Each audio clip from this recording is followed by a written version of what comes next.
સ્વયં સૈનિક દળ દ્વારા બુદ્ધ પૂર્ણિમાની ગુજરાત રાજ્યમાં જાહેર રજા જાહેર કરવાના મુદ્દે કલેક્ટરને આવેદનપત્ર પાઠવવામાં આવ્યું હતું. સ્વયં સૈનિક દળ દ્વારા બુદ્ધ પૂર્ણિમાની ગુજરાત રાજ્યમાં જાહેર રજા જાહેર કરવાના મુદ્દે કલેક્ટરને આવેદનપત્ર પાઠવવામાં આવ્યું હતું. ભરૂચ જિલ્લા કલેક્ટર કચેરી ખાતે સ્વયં સૈનિક દળના સભ્યોએ એક આવેદનપત્ર પાઠવ્યું, જેમાં જણાવ્યા અનુસાર ગૌતમ બુદ્ધ કેવળ એક ધર્મના સંસ્થાપક નથી, પરંતુ તેઓ ભારતીય ઇતિહાસના એવા મહાનાયક છે જેમણે જ્ઞાન, કરુણા, સમાનતા અને વૈજ્ઞાનિક દ્રષ્ટિકોણનો માર્ગ બતાવ્યો. તેમના વિચારોએ ભારતના કરોડો વંચિત અને શોષિત લોકો માટે મુક્તિનો માર્ગ ખોલ્યો છે.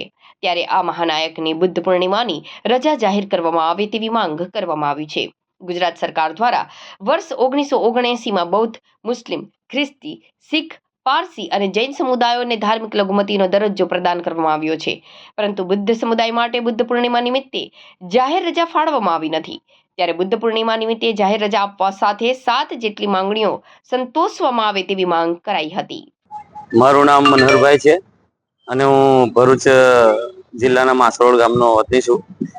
અને આજ રોજ સરકારશ્રી પાસે અમે એક આવેદન આપવા માટે આવ્યા છીએ અને અમારી માંગણી એવી છે કે ગુજરાત રાજ્યની અંદર બધા ધર્મોના લોકો માટે એમના ધર્મના દિવસની રજા હોય છે.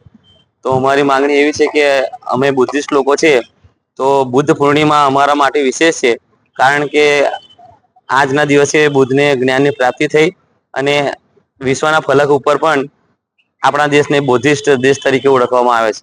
તો અમારી માંગણી સરકાર પાસે એટલી જ છે કે બુદ્ધ પૂર્ણિમા અમારા બુદ્ધિસ્ટો માટે વિશેષ છે, તો આ બુદ્ધ પૂર્ણિમાની રજા પણ હવે જાહેર કરવામાં આવે. બસ.